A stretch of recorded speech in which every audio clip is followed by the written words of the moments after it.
the third session, which is on right to convince, practical skills in opinion and advocacy writing, which is going to be presented by Al-Hafiz Yunus Samata Yasai. Go ahead, sir.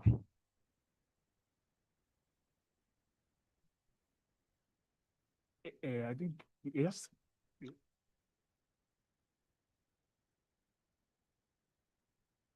Yes.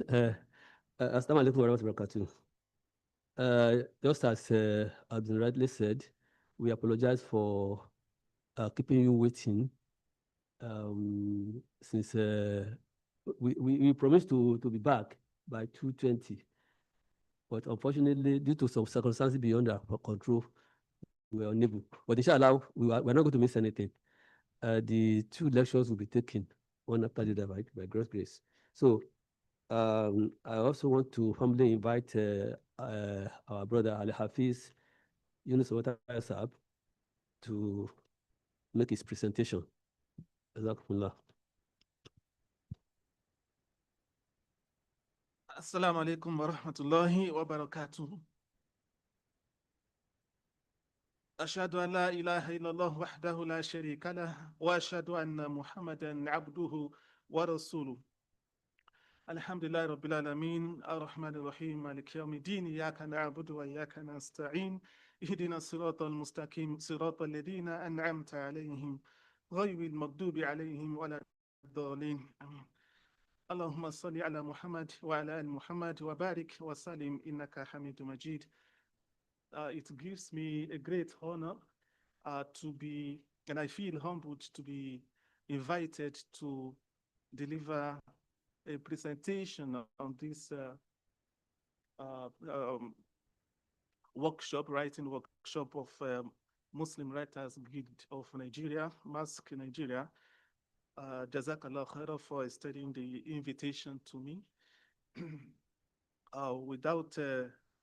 Because we've taken time before starting, so I will just go ahead to my presentation, beginning with preliminary notes. And we'll be looking at, in this slide, we'll be looking at writing to convince, what that implies. To write to convince, the topic is right to convince, practical skills in opinion and advocacy writing. And I'm beginning with a preliminary note here on writing to convince. What it implies. It implies to persuade someone or make someone certain. That is to convince somebody. You persuade him, you make him a certain on a certain issue or cause. It also implies to cause someone to believe firmly in the truth of something. And the caveat here is that a conviction-winning write-up, if you want your write-up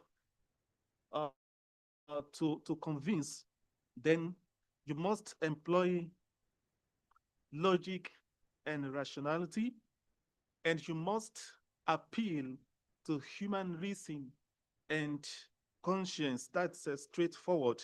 Now we move on to key points on writing to convince. These are just a preliminary notes before we get to practical skills in opinion and advocacy writing. So in key points on writing to convince, we are talking of persuasive writing. And persuasive writing aims to influence readers' beliefs, attitudes, or actions. Here are the core principles drawn from modern communication strategies. We have the first key point here is understand your audience. Tailor your message to their values, needs, and biases. Research what motivates them. That is, use emotional appeals for a general audience or data for experts. when you are writing for general audience, which include literally educated or less educated people, for example, you try to appeal to their emotions. However, when you are writing for experts, then you have to use data for experts. That's absolutely important in order to build rapport and relevance. Key points on writing to convince continues. Another one is establish credibility, ethos. Establish credibility. If you want to write to convince, position yourself as trustworthy, share your expertise, cite reliable sources, or demonstrate fairness to gain the reader's respect before diving into arguments. These are key points that I would request us to take cognizance of. More to that is appeal to emotions. Humans are created with emotions, and appealing to emotion can be powerful tool to convincing our readers. Steer feelings like fear, hope, or empathy with vivid stories, metaphors, or imagery. Balance this with logic to avoid manipulation. No matter how you want to appeal to emotions, you must still be logical, you must still be reasonable, and you must still be rational, so as to avoid manipulation. And next, we have build logical arguments. As I said, use facts, statistics, and reasoning to support claims. Employ clear cause-effect links, analogies, or expert quotes. Most importantly, avoid fallacies. More so, structure for impact. If you want to make your writing to be convincing, to be impactful, then you have to structure for impact. You should have introduction, hook with a question, startling fact, or anecdotes. State your thesis clearly. Then from introduction, you move to body. I don't take much time on this because these are just preliminary notes. We are still heading to practical skills in opinion and advocacy writing. So we move to the body, present strong arguments with evidence, address counter arguments preemptively to show balance. If you are writing and you want to convince your readers, most of us, we just pour forth our points, our arguments, but we sometimes feign oblivion of the fact that our audience, they belong to certain, I mean, they have come from, or they have different backgrounds, intellectual backgrounds and religious backgrounds and so on.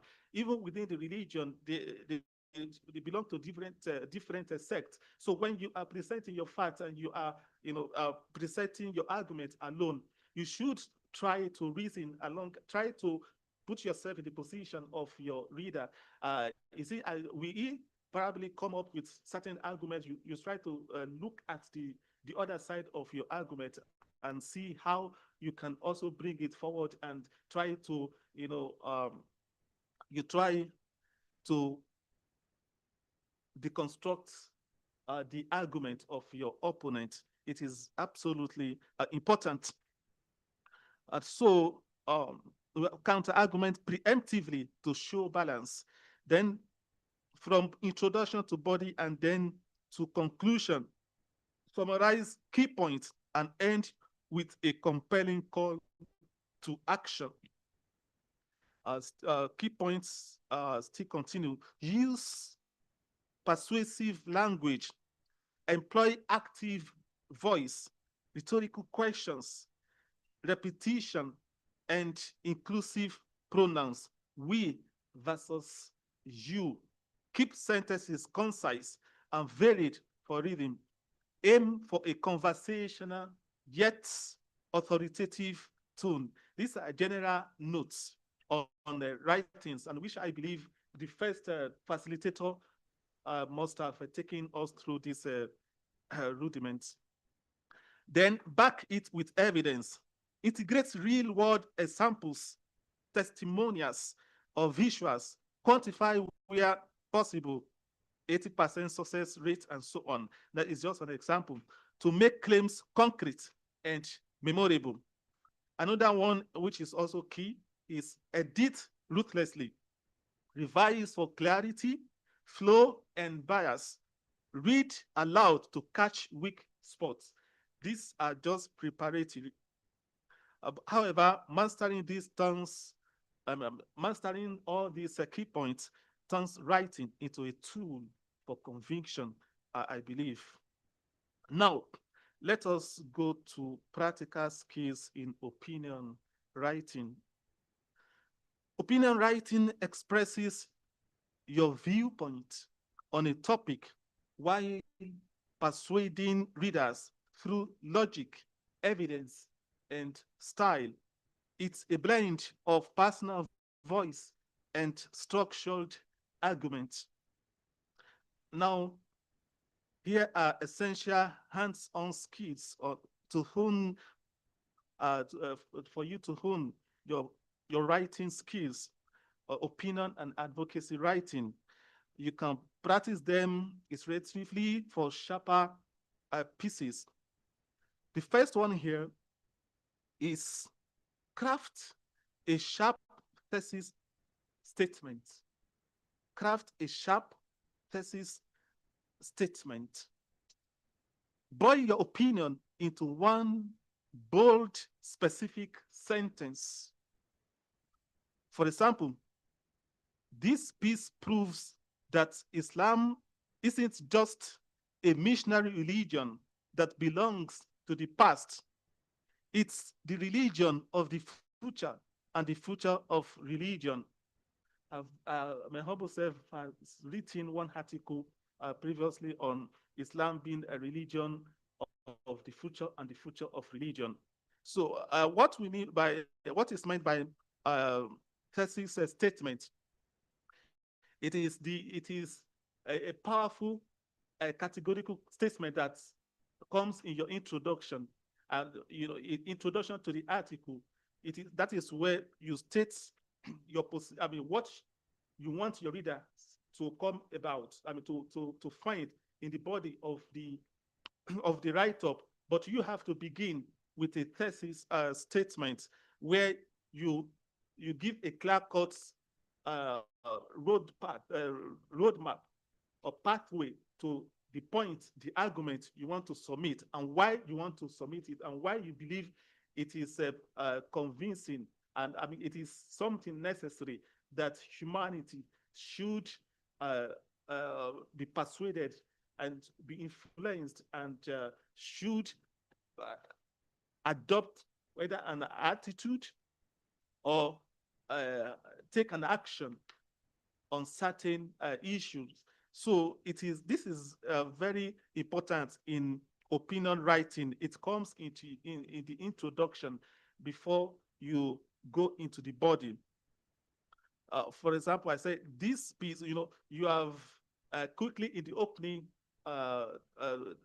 opening paragraph of the intro, you establish some facts, maybe from other authors or on common or trending opinions on that particular topic, and certain facts. You bring it forward 2 or 3 points or arguments. Then maybe in the paragraph that ends that intro, you establish your thesis as statements by stating that this is what you want to do in this write-up.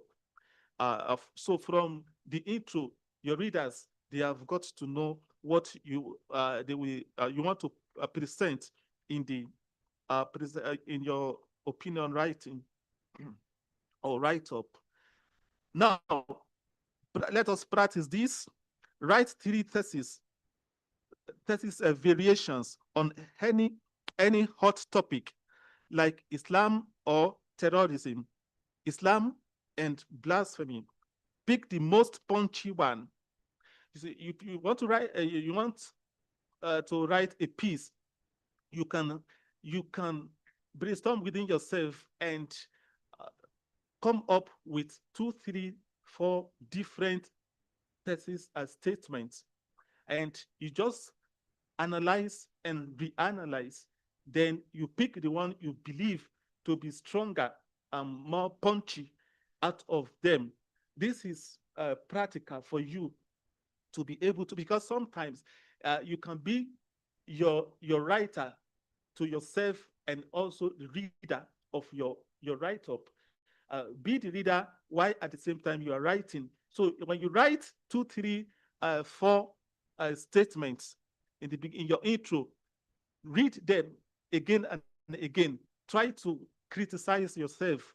Try to see what areas do you think your readers may want to oppose you or counter argue against the fact you have stated. So by writing 2, 3, look at the one that you feel it's more powerful and can influence your readers. Then pick that one and then build up the body of the write-up on the basis of that. That is what is required by crafting a sharp thesis statement.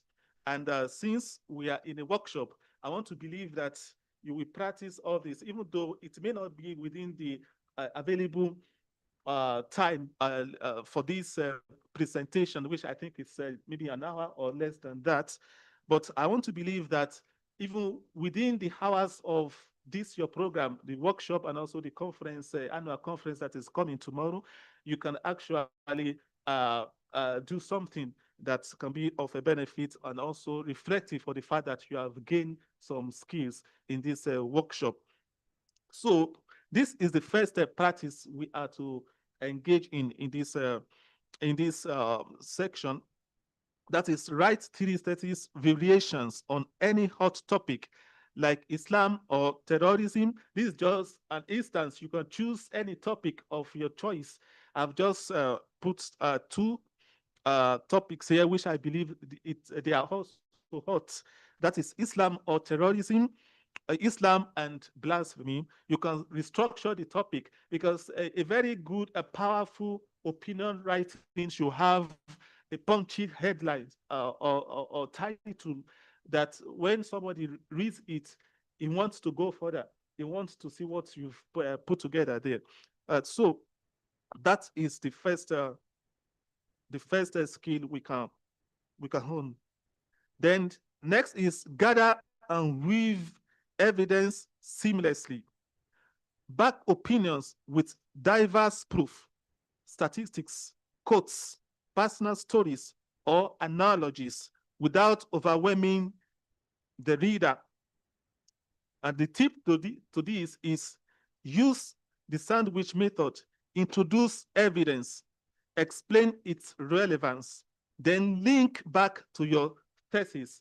Again, introduce, after you have stated your thesis statement, now you move into the body. Ensure that it is not just full of water without any taste.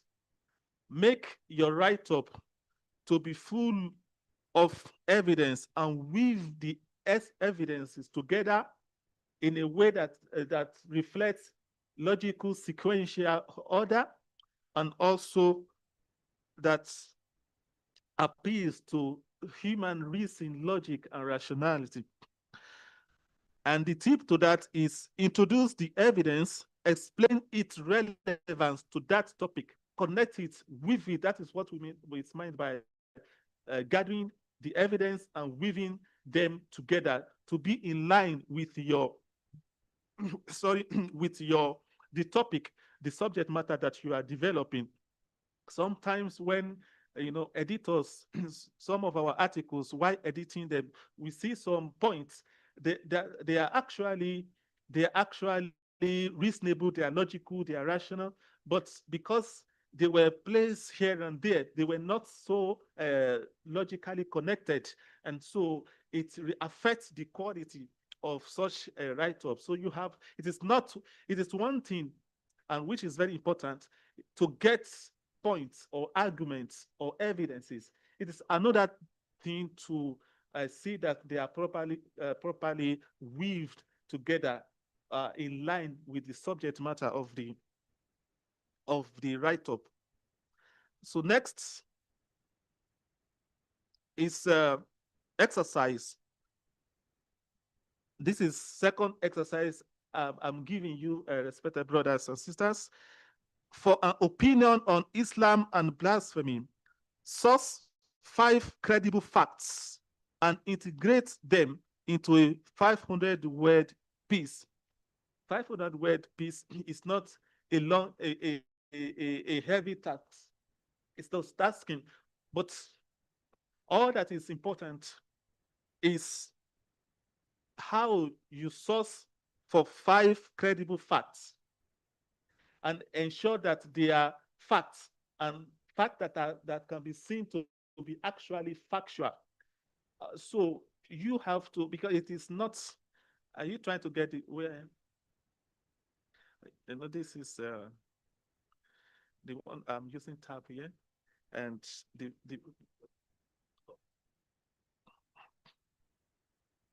I think it's page 9.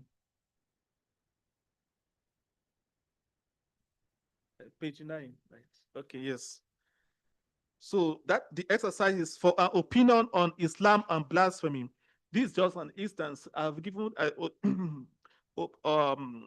topic of Islam or terrorism,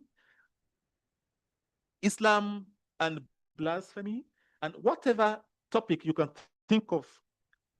Source 5 credible facts and integrate them into a 500-word piece. Somebody that is, I mean, a good audience can achieve this within an hour. In fact, in a sitting, you can decide to do something great. And even before the end of this workshop, you can come up with something great. I'm telling you, you can achieve something practically, because workshop gives the impression of practicality, that it is not just to deliver a lecture, you hear it and you disperse, but we want to be practical. And that is why I am giving this, at the end of each slide, I'm giving this practice, this exercise, and these tips and so on. So let us see what you can put together, what you can achieve practically within the purview of this, the time of this workshop, if we can put into practice some of these things right from and now. Now we move to the next slide. Practical skills in opinion writing continues. Anticipate and refute counter arguments. Strengthen your stance by acknowledging opposing views fairly, then dismantling them. You deconstruct and then reconstruct. You bring forward the arguments of your opponents or opposing views, opinions regarding the subject matter, Islam or terrorism, Islam and blasphemy. We have those who are supporting them, who believe somebody who blasphemes must be killed, right? Stoned to death. And they've got what they believe to be powerful arguments, evidences for that. So how do you dismantle, how do you deconstruct them? When you are writing your opinion on this, don't just put forward your opinion. Try, as you are putting your opinion forward, you should also try to bring forth their own opinions. So, and it is not with the view to supporting them or giving them prominence, but to deconstruct them, to dismantle them, so that your readers will get everything within your opinion writing article. What you would have been thinking, he or she should go somewhere else to get opposing views to your argument. It would have gotten them right within the pages, the lines of your own write-up, and so it would be able to be convinced. For example, critics say Islam is terroristic, but available powerful evidences show Islam is not only peaceful, but also anti-terrorism. Okay, now you are writing on Islam and terrorism. You have stated why terrorism has no place in the dictionary of Islam, why Islam means peace, but you've also, it is necessary for you to bring forth the arguments of those Islamophobes, those people, particularly non-Muslims, who believe that Islam promotes terrorism. What are their arguments? You have to bring them forward. Then after you have stated them, you will say, for example, critics say that Islam is terroristic. You give some examples or quotes from those critics. Then you dismantle them by emphasizing that available powerful evidences showed Islam is not only peaceful, but also anti-terrorism. Now, down here we have skill builder. List 3 counterpoints to your opinion, then write rebuttals in 100 words each. This will give you a sense of direction. There could be more than 3, but get from out of so many counter arguments, get the one that you feel are more appealing or could be more appealing to your readers, bring them forward, then dismantle them along with your own points. State your point, your argument, bring in their own points, their own arguments, dismantle them with your powerful counter arguments. Next, we have employ rhetorical flourishes for engagement. Amp up readability with questions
lively. The reading will be lively, and they will be connected with the point, and they would want to read what is next.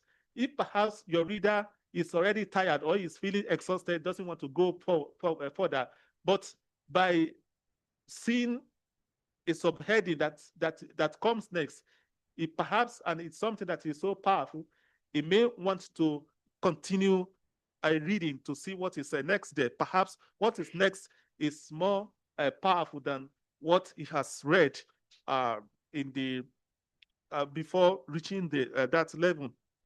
So then we have edit voice and precision, cut fluff, very sentence length, mix short punches with longer builds, and ensure your tone matches the audience.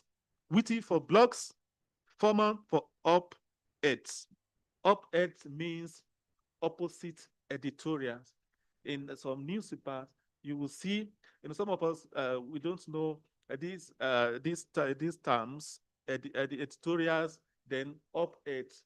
When you see op-eds, it means opposite editorials, and it is mostly, editorials are written by the editor. I mean, the editorial.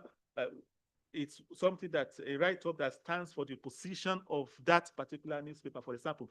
Then, opposite that, you will see some write-ups, some opinion write-ups. For example, they are submitted by readers or any contributing columnists and so on. So when they are placed opposite to an editorial, it is called op-eds.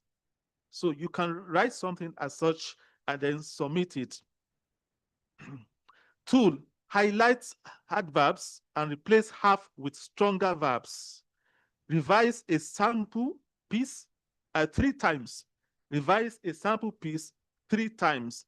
Once for clarity, once for conciseness, once for emotional pull.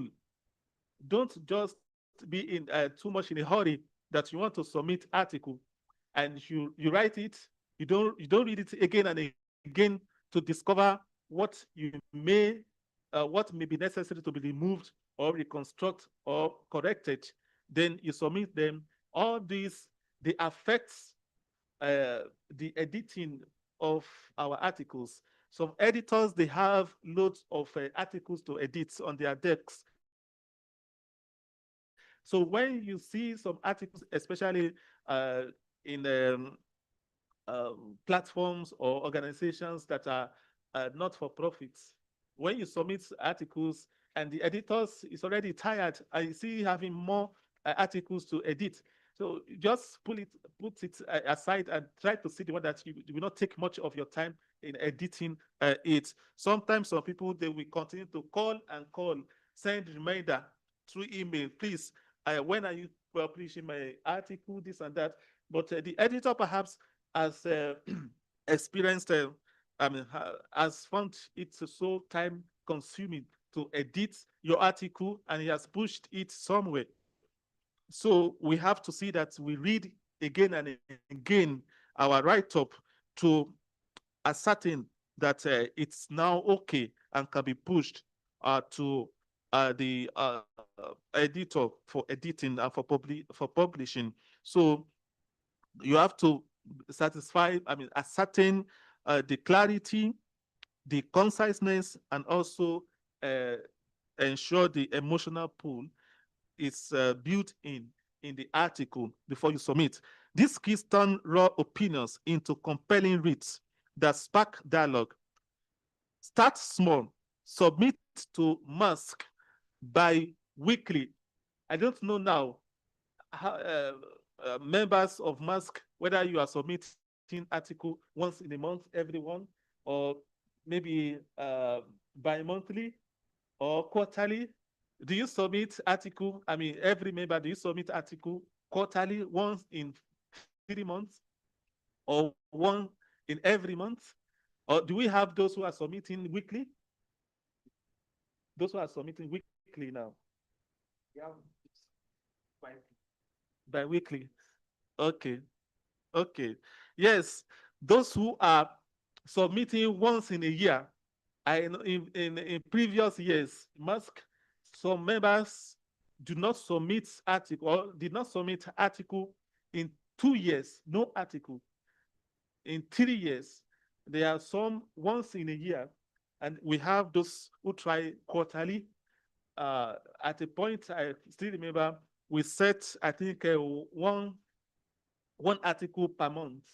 I don't know now, but I feel we can make, because my understanding is that Muslim Writers Guild, what defines a guild as a guild is the versatility of the members in submitting articles. And by submitting articles, it means that you are, you are taking part in a conversation on issues that are trending.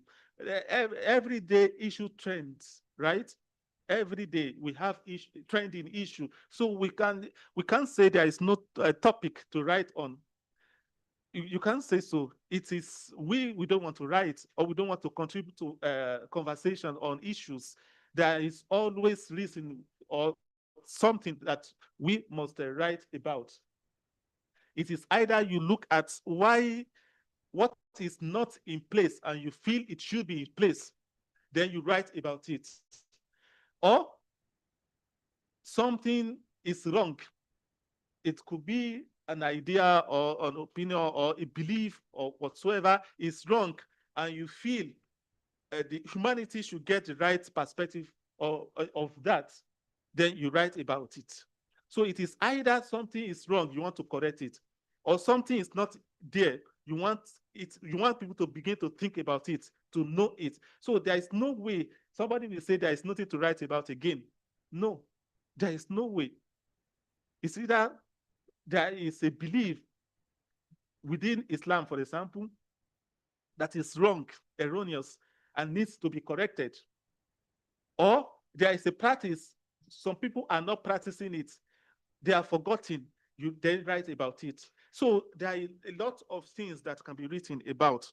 So I believe if we take this practically, we can actually begin to start a small spark dialogue, and then submit article at least bi-weekly, if not weekly. Now, practical skills in advocacy. That is the second leg of the presentation. Writing advocacy. Advocacy writing champions a cause, be it policy reform, social justice, or environmental protection, by mobilizing readers towards action, reaction, interaction, and transaction. It often makes a case for a change of perception or attitude. It demands empathy, strategy, and precision. That is just an introduction. Now, here are actionable skills to build pieces that drive real change. Practice them on issues you care about. And there are so many, as I've said before. Conduct targeted research, dig into data, laws, and stakeholder perspectives to ground your advocacy in unassailable facts. And the tip here, use tools like government reports or NGO databases. Verify sources for bias. Use tools like government reports.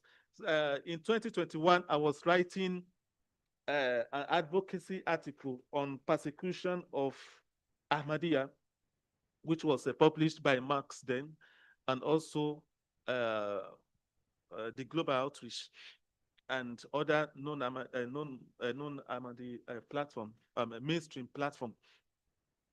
And I tried to research some government reports. I discovered that, I stumbled on one report by the CIA, the American CIA. They have conducted reports and published it. about persecution of Ahmadiyya in some countries, but particularly in Pakistan. And it's so detailed. You know, some of us sometimes we think that the persecution that Ahmadiyya is experiencing across the world, particularly in Pakistan and those countries, Indonesia, and so on, that America, for example, being a superpower, they are not aware, because they are not taking action, this and that. The fact is that they are aware and they know more, perhaps much more than most of us. They have access to the core facts and realities that are going on. And so you discover a lot from government reports, because they have the resources and the authority to conduct such a survey, reports, research, and so on. And they publish them. And so in building up advocacy writing or article, you need to support with sources, but it must be credible sources and authoritative. And one of such is government reports. So for exercise, pick an issue, e.g. persecution of Ahmadiyya, compile 5 key statistics, and 3 expert quotes, then weave them into a 150 to 200 word intro. That is, if you want to write an advocacy article on persecution of Ahmadiyya in the world. This is just an example. You can write on any other issues. For example, the law of the capital punishment for apostates. You know, it's an issue that you can't just hold seminar, or just write an opinion article and publish it on, for example, the law of blasphemy, and expect that it will practically change the law. Okay, but an advocacy article, a write-up, can do much more than what an ordinary opinion article would do, because it has become a sort of advocacy, and people pay more attention to that. Advocacy writing or article is not just something that an individual writes. It's not only that. Even a group, an organization, a guild, MASQ Nigeria, for example, you can publish advocacy article. It becomes a statement. Your position statement on such issue, and by pushing it forward, it means you are advocating for the change of that situation, for instance. So that is on conducting targeted research. Next is build a layered argument with calls to action, layer facts, ethics, and benefits.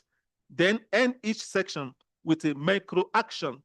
For example, of course, we come about all this: sign this petition today, or outlaw persecution. For example, if you are writing about persecution of Ahmadiyya and you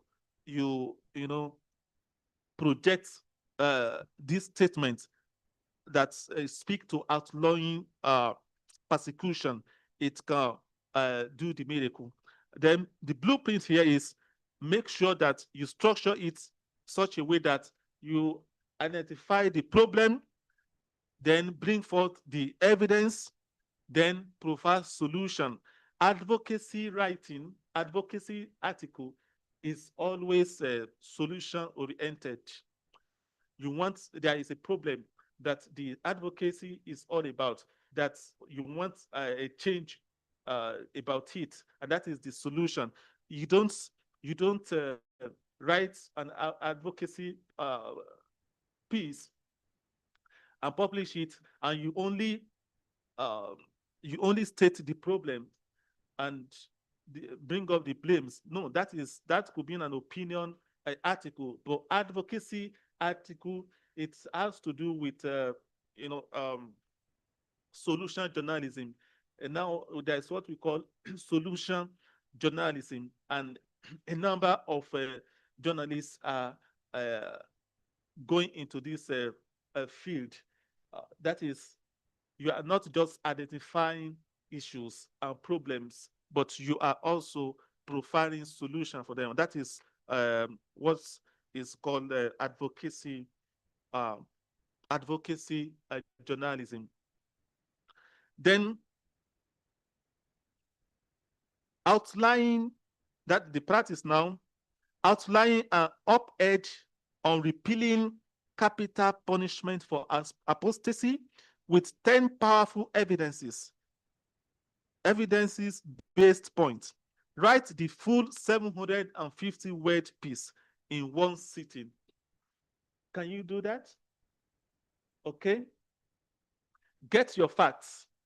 It could take hours for you to get your facts, but compile the evidences, at least 10 powerful evidences, on, for example, on why the government of Kano, for example, the government of some northern states in Nigeria that have codified capital punishment for apostasy. For example, you know, when a law, when a practice has been codified as a law, you cannot just write an opinion article and think, and you publish it, and you think the government or those in the government institutions, they will read it and then they will just go and change it. No, but an advocacy towards that can actually bring something positive, but it has to be consistent and continue to do it, advocacy on it, and through various fora and so on. Then eventually it can lead to that, but it has to be a painstaking, of course. But you have to get the evidences packed together and make a powerful advocacy towards that. So can we do something like that? Can we? It could be on this, just an example: repealing capital punishment for apostasy. That is repealing the law. Some of these states, for example, in Nigeria, particularly northern states in Nigeria, they have codified this law, and to get them changed, will need a consistent efforts of advocacy, advocacy efforts to ensure that things is, it's turned around positively. So I want to see one of us, two of a number of us achieving this, get your points, your arguments, evidences, pack them together in a sitting, write it, Hadat Mirza.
So I think that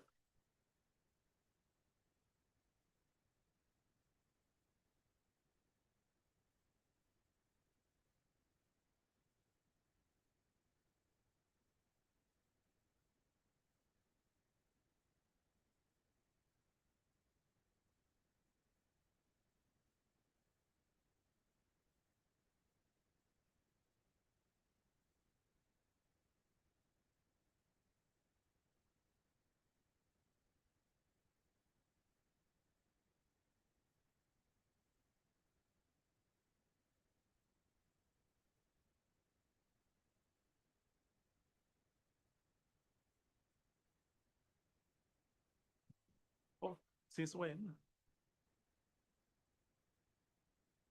Okay. Maybe my hand. The finger should be cut then. So, as in the history of Islam, we've read where, you know, the community of scholars that supports, if you are doing tashahud, you will raise your finger, you will, you will be rolling it like this. When they support it, anyone that does not do so, they cut his finger. When those who do not support it, win the argument, then anyone that is doing it, they also cut the finger. So anticipate, I don't know from where we had the audio logs. Okay. Yeah. Anticipate and neutralize objections. Let all those objections be within the advocacy piece you are writing. Incorporate objections into it, then deconstruct them, dismantle them, answer them, so that the readers will get everything within your article. Because when they go somewhere to read about the objections, they may have issue with your own. So preempt critics by addressing barriers head-on, reframing them as opportunities for your own position. The tip to that is role play as opponents to uncover blind spots. Builder, for an advocacy on persecution of Ahmadiyya or apostasy law repeal, list 4 objections, then craft 1 paragraph rebuttals, integrating empathy and evidence. That is where we cut a cutting, we draw the cutting on this. And now let's begin. That is the last slide. Let's begin to write to convince, employing practical skills in opinion and advocacy writing. So this is what I have humbly put together for the purpose of this workshop. I want to believe, I think there have been about 6 or 7 exercises or practices. I don't know how much you have noted them to practice them, and how in the coming days we begin to see articles published on MASQ website that reflects all this. Inshallah, Aziz. May Allah the Almighty bless our endeavor and reward us abundantly. Assalamu alaikum wa rahmatullahi wa barakatuh. Assalamu wa rahmatullahi wa barakatuh. Jazakumullahu khairan. I don't know whether to say thank you because it's in his blood. It's in his blood. So if you allow him to continue to dish out, and you see that he asked so many questions. I don't want to say the questions are not answerable. Are you doing this? Are we doing this? Is this practicable? Is this what doable? All these things are just challenges. I see them as challenges to everybody to try our hands on some of the things he has mentioned. Because we don't try it, we may think we can't do it until we just take the bold step to try it. Then we discover that it can be done. If somebody can do it, then we also can do it.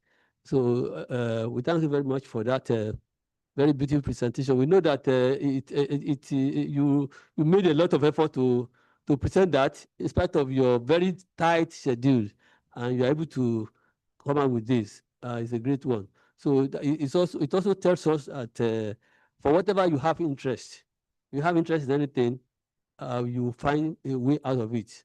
You will find a way around it. So thank you very much. I don't know whether Brother Ajibade is also on call, so that we can also listen to his own, and we take the questions together, just in a stream.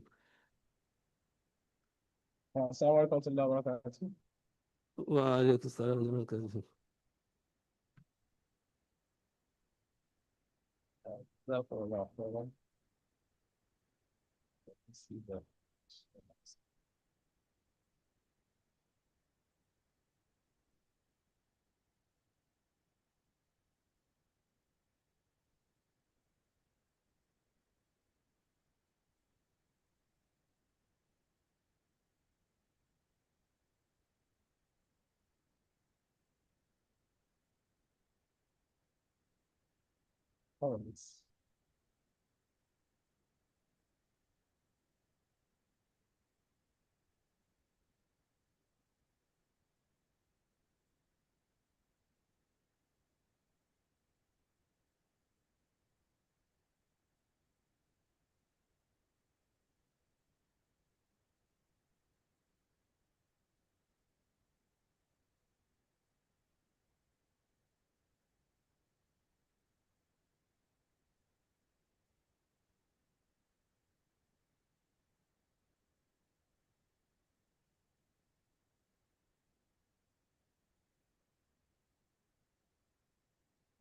Hello, sir. We are expecting you to share Yes, your I'm screen. trying to share my screen. I'll do that. All right, sir.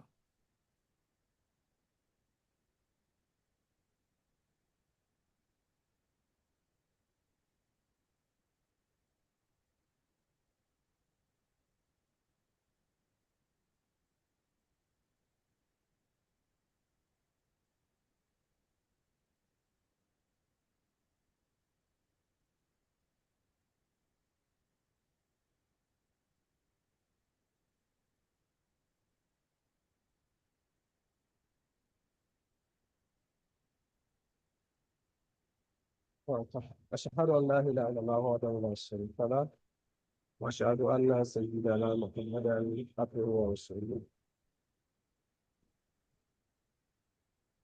أما بعد فأعوذ بالله من الشيطان الرجيم. بسم الله الرحمن الرحيم. I want to thank the chairman of this session, as well as the chairman of MASQ Nigeria, for honoring me with this invitation. Also, I want to thank every member of the Majlis Recovery Program Nigeria. Thank you very much.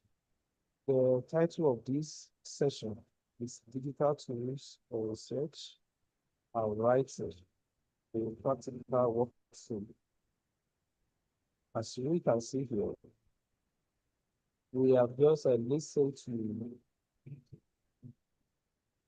another session on how exactly we write. So what we are talking about here, or what we will be talking about in the next a few minutes, are the tools that we can use to make this happen. And why do we need digital tools in this day? The first thing is that they help us to organize our notes as well as our references. You remember when the previous speaker was saying, he was trying to tell us that for whatever we write, there must be some reference that will further validate whatever we have written. We are not careful when you're writing, references can be very messy. And not just messy, you can use so many references. And when it comes to academic writing, reference is as important as just about anything that you have written. So we use digital tools. They help us to organize not just the links, but also the reference. They also help us to do more with less time. And with digital tools, we can be certain of the accuracy of our writing. And not just that, they lessen the time. And so we have enough time to go through it, through the necessary rigors, and see that whatever we're putting there is actually from our own head and not some plagiarized work. And also, when we're writing, one were the days when I have to travel down to my supervisors to present my work, to him to get and comment and the rest. And whenever it was done, I will still have to go back to him to get this work and do the necessary adjustments as observed by my supervisor, but not anymore. From the comfort of my room, I can send my work to him. And at whatever point is ready, he can always adjust the work. I mean, edit. He can always vet the work on the road and include his comment for me to see. Just as I can do with my supervisor, I can also collaborate. For instance, if I am working with you, I'm with the team on a specific project, we can all work together in the cloud. If you have a file or a folder that combines all our work, everybody can easily submit their findings. And whatever other things you have to add and delete, we can continue to do even without meeting physically. So using this MHE can help us to collaborate, to share our files, and at the same time, they can also boost our creativity and idea development. Also, in the early days when there were not these, when these digital tools were not available, and your supervisor, for instance, asks you to bring about 100 or more references to your work. That means you have to go through not less than 100 papers on your own. But it's not even just about going through 100 papers. It's about finding 100 Thanks, sir. relevant papers. Rajibali, sir. Ansatula? Yes, sir. Yes, sir. Your voice is not coming out very well. I don't know if there is any adjustment I can do. Yes. Really? How I about think now? it's better. Yeah, I think it's It's better better now. now. All right. Jazakumullah. Uh, So I was saying that back in the days when you had to read to look for tens of relevant work on your own, with digital tools, you can get even 1,000 within a few minutes or a few hours, so to say. So when we are writing, there are 4 phases that we face. The first one is the idea generation and planning. The second phase is data collection and organization. The third one is where we actually do the drafting and the final writing of our work. And after we have drafted and we have written down something, then we move to the fourth stage, where we do the editing, where we have the citations, and if we have to include the PowerPoint presentations, this is the stage where we do this. So we take these phases one after the other. And the idea generation here, why do we need this? If you are to write on a topic, you don't just jump on the topic and start writing. The point is that however good you might have gone with writing in that manner, you wouldn't have been able to go as deep as you should have if you had done the proper thing. And the proper thing is to first think through what you want to do. We will think through what is it, what are those things that are connected to it, how are they connected to it, in the positive manner, in the negative manner, in the mediating manner, or whatever thing. Who are these, who are that, who are connected to this particular topic, and what is actually the use or its significance in our society or in the area where you actually want to write. So the first thing is to go through this brainstorming, and you have different tools which you can use. This one of them is this MindMister, the Kogu, the Miro, and there is another one that I haven't even included here, which is the notebook earlier, which can give us a visual representation of whatever a topic we are trying to generate within just a few seconds. So when we have this idea, then we should be close to our note-taking apps. We have them in different formats, which we can make use of. I'm sure many of us know about this. And when we are stuck about what actually to write, we can use some other digital apps to find out what topic we can write on, especially with respect to what is going on in our society at a particular time that we want to write. One of them is this Google Trend, and this is especially good for those who are writing articles for journals, for newspapers, for magazines, and the rest, even though they are still used in academic and writing, but not as popular as when we're actually writing articles for a social commentary. So the next one, a phase, is the research database, where we actually get our references.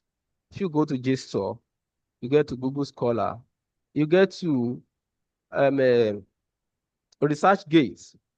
There are many of them. We all know this, or we can easily find all of these. We'll get our database ready. And the next thing is the reference management tool.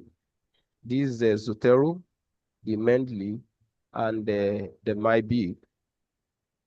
So also, if we need to gather data, then primary data, then we may use a survey, Google Forms, SurveyMonkey, and the rest of them, as you have seen. And the last part here, like I have said earlier, even when you are not collaborating with anyone, it's always good to keep your work right from the conception stage. Gradually, sir, your voice has gone down again. Okay. Okay. All right. Yeah, so it's better now. All right, thank you. It is better to marry cloud right from the conception stage to the final letter in your writing. The reason is the flexibility that it offers. If your work is stored in the cloud, you can always access it anywhere. Even when you are not with your own device, all you need is your password. You can use any device to log in and continue your work wherever you are and at whatever time. Otherwise, you have to be with your laptop or whatever other device you are using before you can continue your work from where you stopped.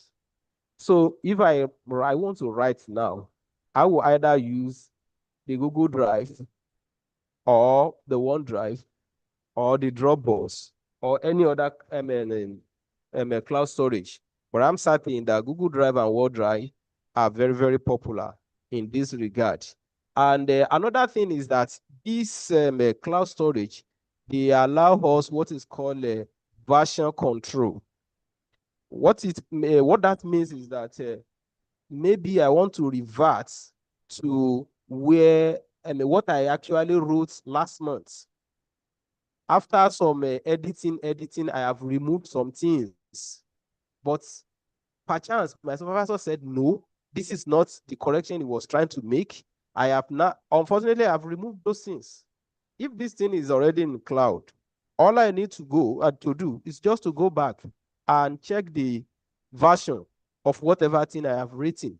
And I can easily pick the very version that my supervisor wants and continue from that particular version. So the last part is the writing process, where you would we write our draft, and you can use any of these word processors when you are writing.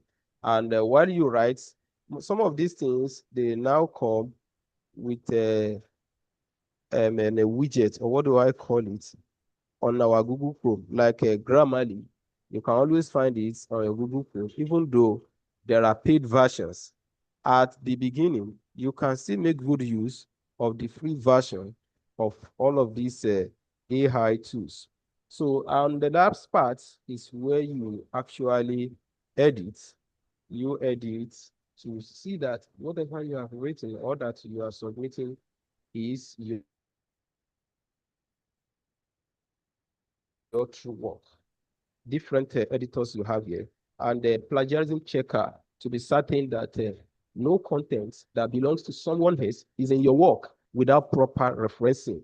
Not that I can't use another person's work, but when I use them, I must properly reference them. That's one part. Number two is that even though you are giving them due credit, it must not form the bulk of the work that I write. They just come to validate whatever I have written. So the last part is the citation on the bibliography tools. You have this Zotero, the MyBib, and the Mendeley. And what we need to note here is that while we use all of these, we should use them responsibly. I want us to go back now to the first part where we talk about the idea generation. And I want to use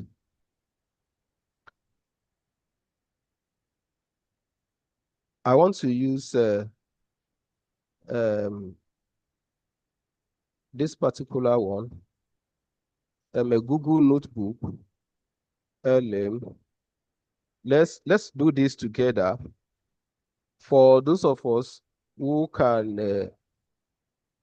manage to do it, I think we all can follow along at this stage. We just go on your phone, or if you have your laptop with you there, you can just go to the notebooklm.google.com, and let's start from the idea generation and see what mind mapping looks like.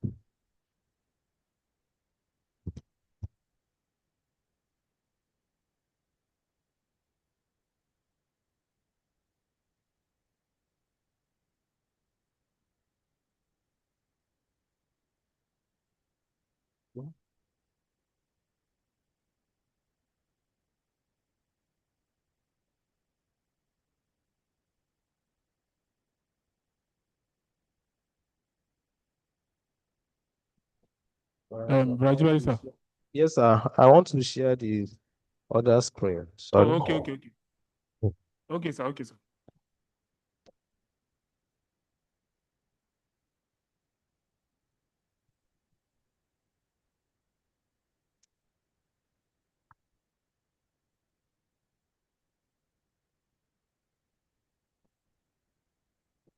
Okay. I hope you can see a new screen now. Yes, we can see. All right. So,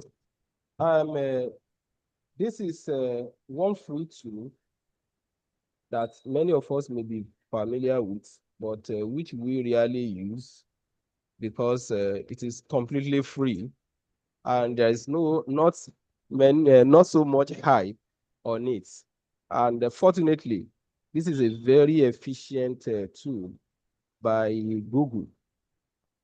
When you go to the notebooklm.google.com, you can just come to this site to create a new notebook.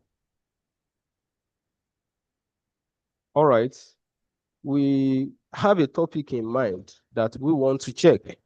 Let's say, for instance, we want to check to work on a topic that says the impact of social media on students' academic performance. So if you have, let us assume we don't even have any idea about this, you can use the discover sources on this notebook LM. Discover sources, then you type in what you want. Impact of social media on students' academic performance. All right.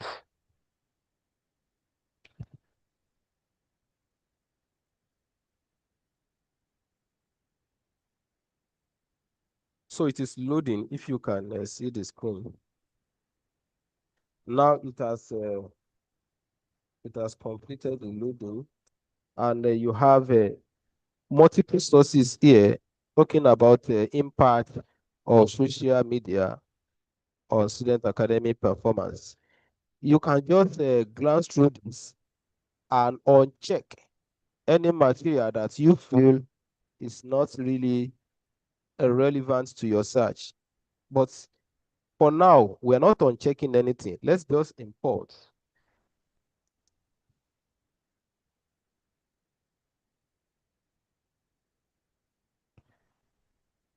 So while it is importing, it now gives us a summary of all the papers that it has sourced for us. And you can see the title here now, Social Media's Influence on Academic Performance and Well-being. There are 10 sources, as you can see here. Now, if you look at the right panel here, I mean, the panel on this right side, you see different icons, the audio overview, the video overview, the mind map, report, quiz, flashcard. We want to use the mind map to get an idea of what we are doing here. So we click on the mind map.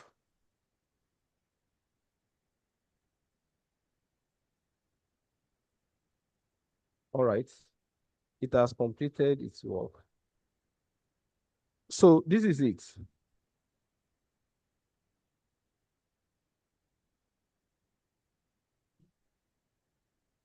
I hope it is visible enough on your screen over there. Yes, sir, it is. All right, all right. So we can see the topic here, impact of social media and blah, blah. Now, what are those things that are connected to it? The first thing is listed here is the social media rules in collaborative learning, impact on academic performance, mitigating adverse effects, then media richness theory, and youth perception of attention economy and the rest. Now, if you click this, it gives a new level of idea about this particular topic. So coordination mechanism, outcomes and impacts, driving factors for adoption, and the social media activities.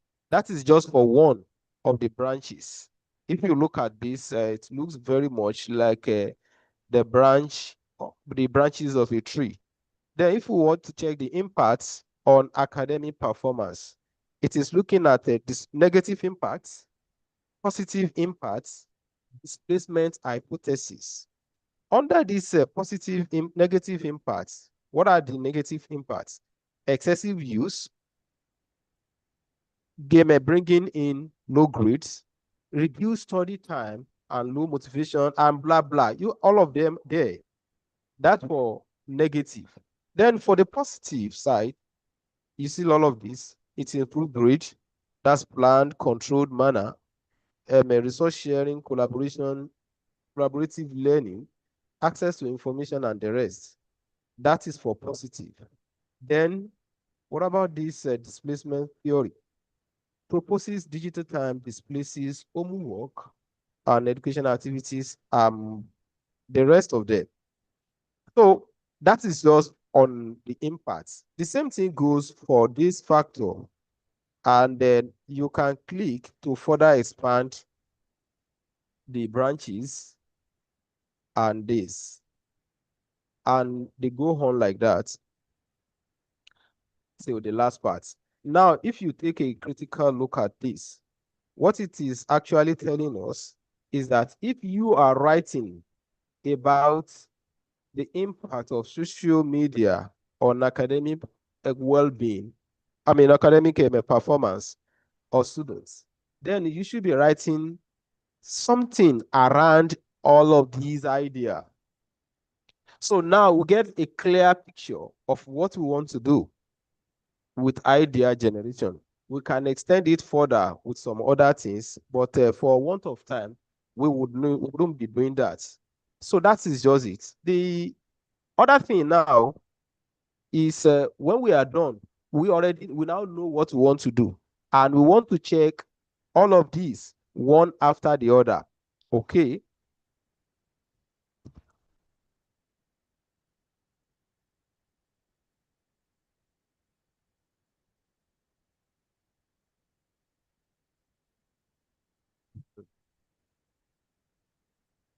All right. For instance, now, we want to learn more about the social media rules in collaborative learning. We want to learn more about this particular topic. We can now go to our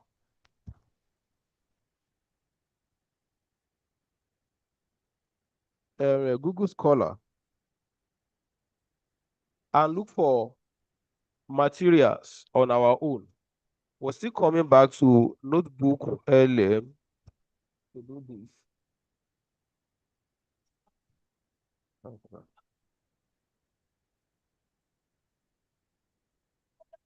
What is that title? Social media role in collaborative learning. Okay.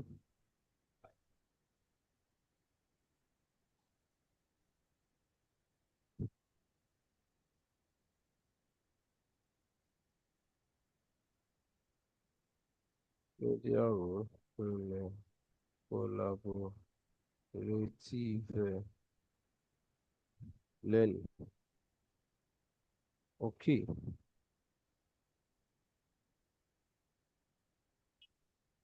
All right.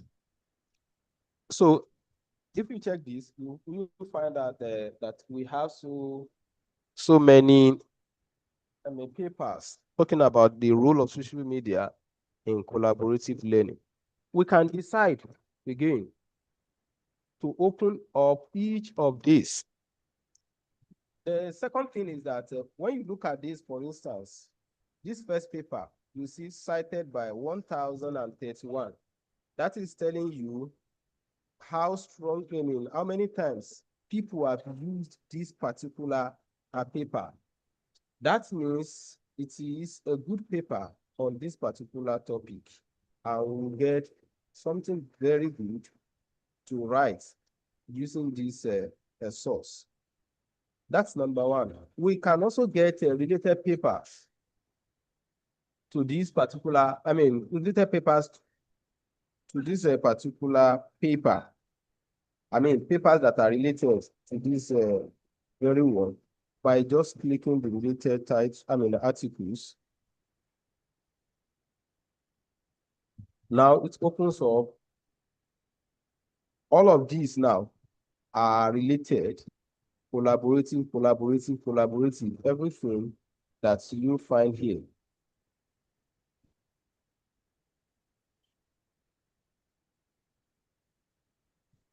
That is one. The second thing is that when we have seen this, we don't want just, if you are writing for academics, we don't want generic results or article written by just about anyone. We want something written and published in peer-reviewed journal. And so we can filter. This filter is on the left-hand side of the screen, of the page on the Google Scholar. And you filter so that everything you have here now are articles published in peer-reviewed journals. Then you can also filter by time. For instance, if you look at this one that is highlighted, it is talking about anytime, but we don't want something anytime. We want something within a specific range of years, maybe since 2021 up to 2025. That is what we want to see. Only articles within that period should be listed here. Any article beyond that period is not wanted. And you can see. Then, if it is not, if the year is not here, we can decide. We just want an article within 2024 and 2025.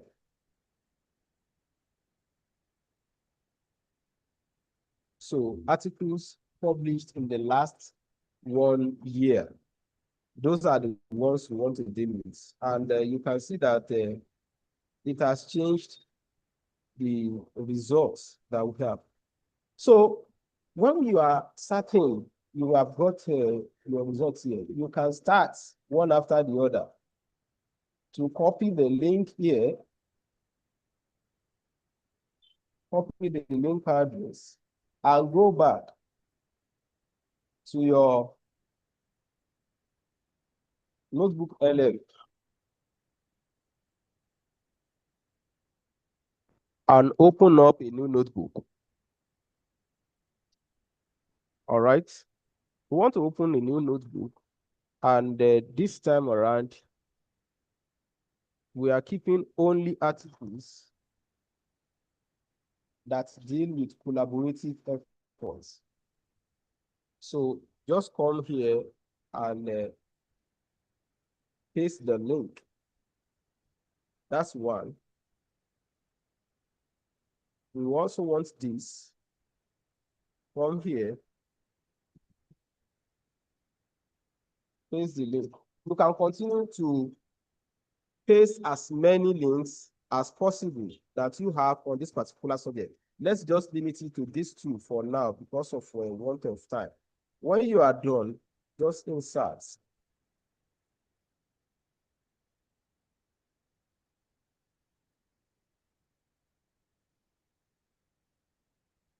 So what this thing has done now is to help you summarize the notes that you have. I mean, the articles that you have collected. It helps to summarize the articles that you are collecting. Now you have seen the summary, you get an idea of what you want. If you have a list of the articles like that, now you can look at the button here. How effectively can social media be leveraged to enhance collaborative learning in educational setting? And if you have more questions to ask from here, you can click any of these. The good thing about this is that whatever results you have here are an actual results from the referenced papers. Unlike when you use ChatGPT or some other AI tools, they give you what they call this thing hallucination. They can give you factually incorrect thing. They can give you empirically incorrect thing. They can, let me say, as we say here, they can tell lies. And you may find out that you may need to verify the entire work that you have written using ChatGPT because it is just giving whatever it thinks is right. But for this one, when you are provided the sources, you are certain that whatever is available here is actually what is in the source that you are provided. If a question is not in the source, it will tell you there's no relevant idea in that source. That is just it. So we have had to, we can add more by using this add icon. And another way we use this particular one for the research is that if you don't want to be moving from this Google Scholar back to the notebook, then you can ask this notebook to help you search relevant materials. The only difference is that it is going to search just about any relevant material. You may not be able to filter easily, except you'll be checking one after the other. That is one advantage that the Google Scholar will have. With this now, you can be certain that all the results here belong only between 2024 and 2025. So, nevertheless, you can ask this, the same question that we ask that we gave to the Google Scholar using the Discover sources. Then we're asking it to search the web.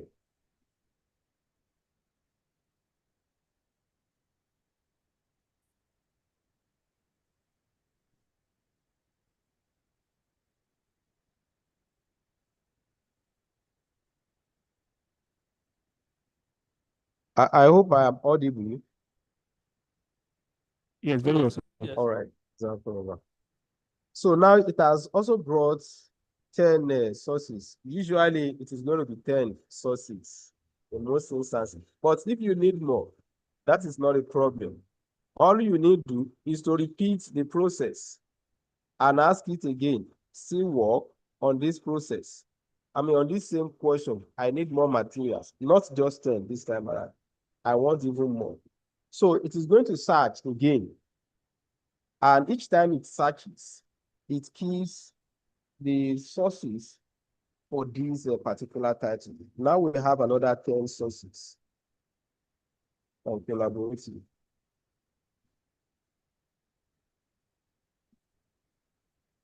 Now, if you look at the number of sources, it is still 12, 2 plus 10. Soon, when it is done loading, it changes that one to 22. You can see that these sources are still loading here.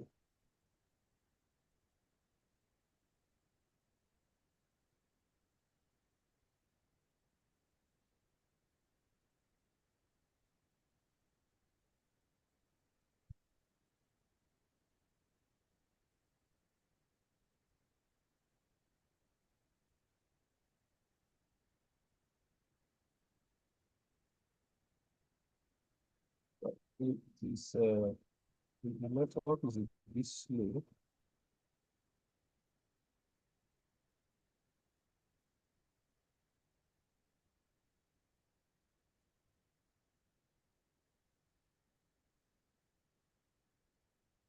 All right, that's finished loading. If you look at the number of sources now, that's changed to 22.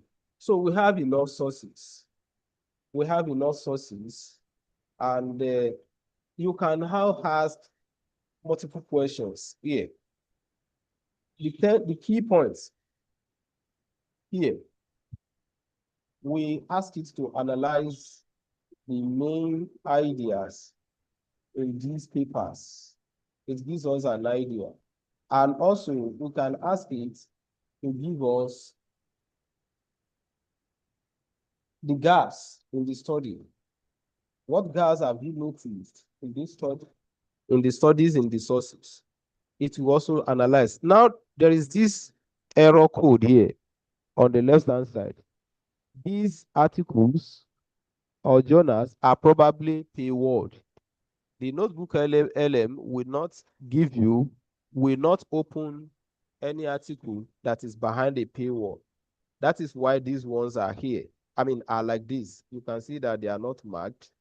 It means that whatever reference this thing is giving us, all of these ones that have not been checked will not be part of the responses. Though they are part of the sources, but they are not part of the responses because the notebook LM cannot access them.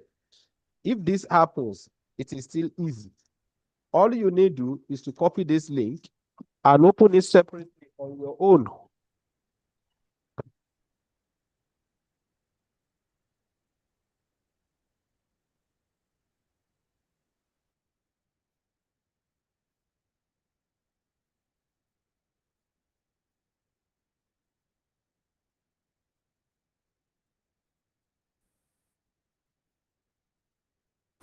And open this link.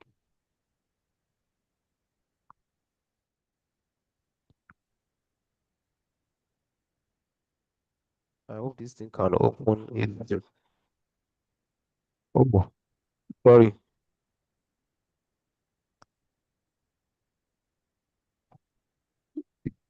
I copied the list with it.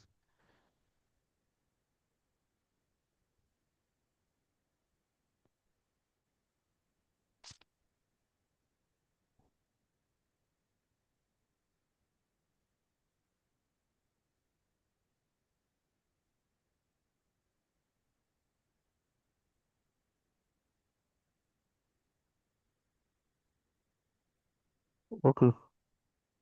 Oh, I didn't see this.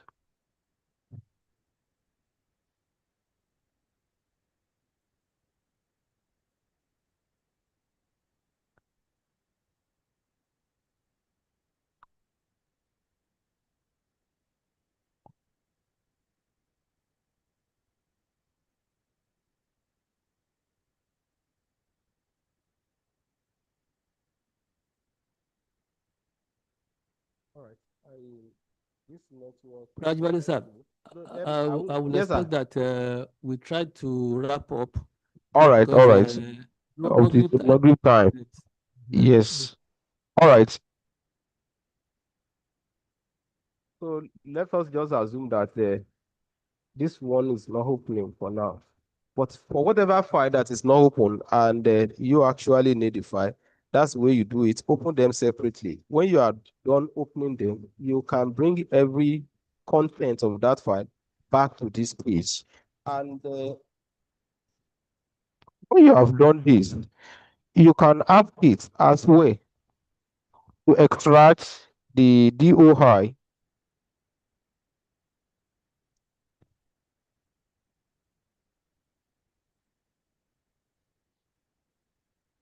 of the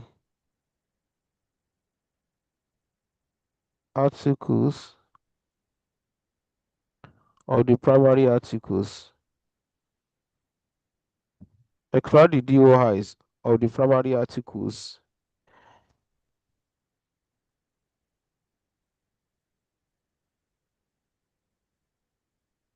the DOI is actually the unique number that is given to every article that is published in a journal. And any article can be searched using their DOI. If you have the DOI, then we use them in our references.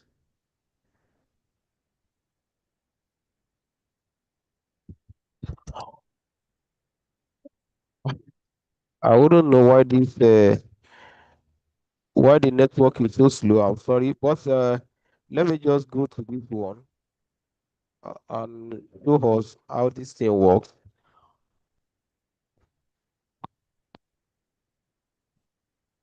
So when you have the DOI, then you can open up your mybib.com, mybib.com, and that is where you save all the references. And the good news is that it is actually saving in the cloud, meaning that you can always add more to it wherever you are or anytime you are working on your paper.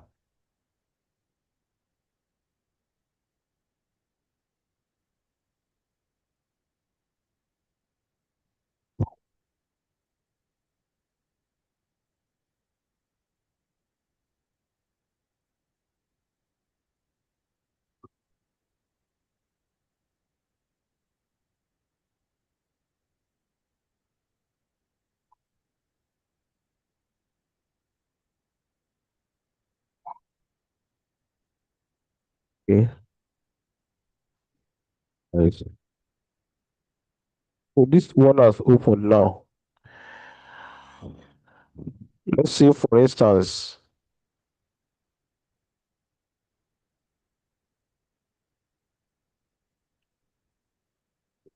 Maybe we can just have wrap this. it from here, wrap it up from here because we have Okay, just 20 minutes more to we go have for 30 prayer. minutes more. Mhm. All right. Yes, we have only 20 Oh, minutes more to go for prayer.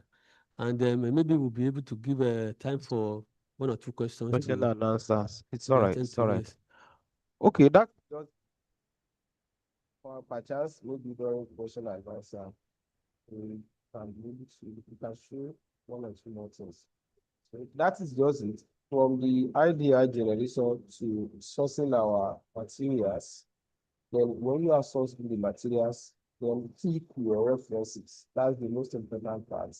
And then when the references are kept here, anytime you are done with them, you can easily copy the references and just paste in your work. The actual writing is what has been what was explained in the previous session delivered by Inspector Acquisition side.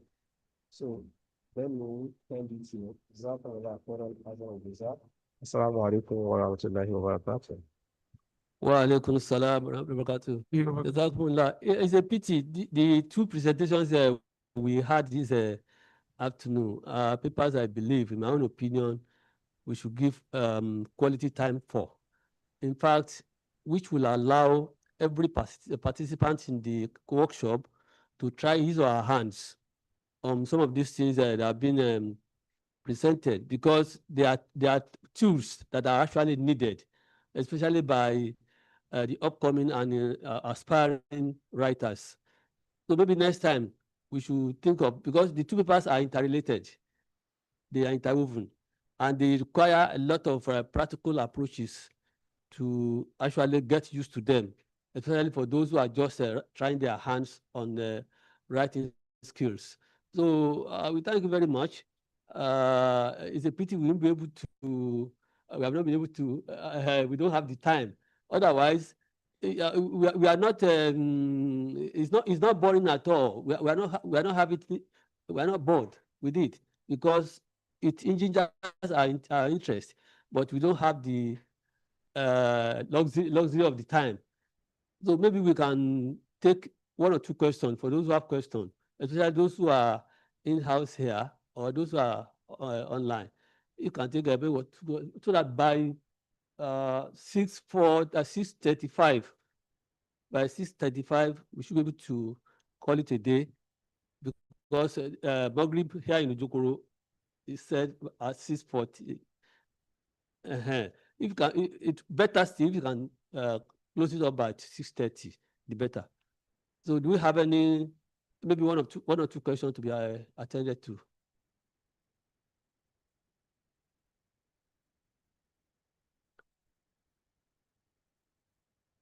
Do we have? So if we don't have, tomorrow is another day by last grace. Someone is in the chat. Yes, let's have him or her. Yes, and the person is asking if for the materials. Inshallah, we are going to share them. I think members registered to them, so we are going to share the materials via the mail that you registered with, inshallah. So the better. We are going to get them. So anybody who has questions can defer the questions till tomorrow, inshallah. Maybe we'll be able to have the luxury of time tomorrow to ask more questions. So let me thank our resource persons for this session. They have been a wonderful session indeed. And I think everybody here, both those who are here or those who are online, must have learned a lot of things. I won't say one or two things.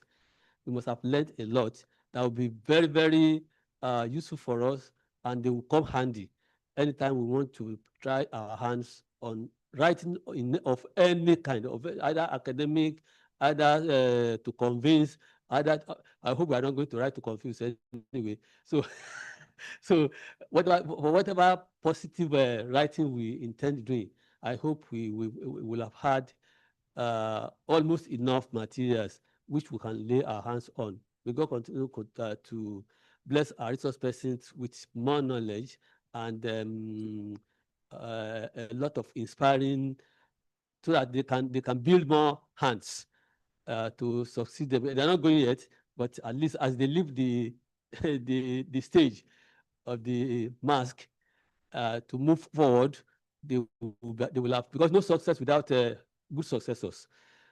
So what they are doing now is to build more hands. May God make it easy for us. So we will call it a day here, hoping that tomorrow, inshallah, we will all be here again, either physically or online, while we will expect that more people will even join.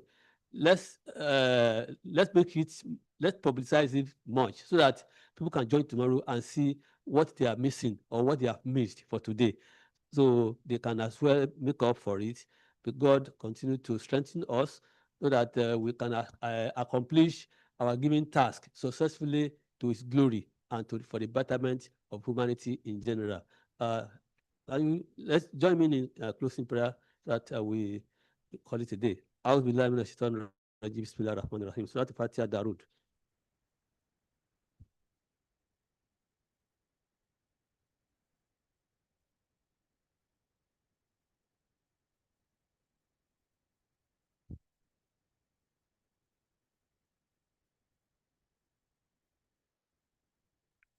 ربنا آتنا من لدنك رحمة وهيئ لنا من أمرنا رشدا ربنا تقبل منا إنك أنت السميع العليم آمين جزاكم الله حسن الجزاء. جزاك الله خيرا. حسن الجزاء في الدنيا والآخرة. السلام عليكم ورحمة الله وبركاته. وعليكم السلام ورحمة الله وبركاته. جزاكم الله خيرا، أحسن الجزاء.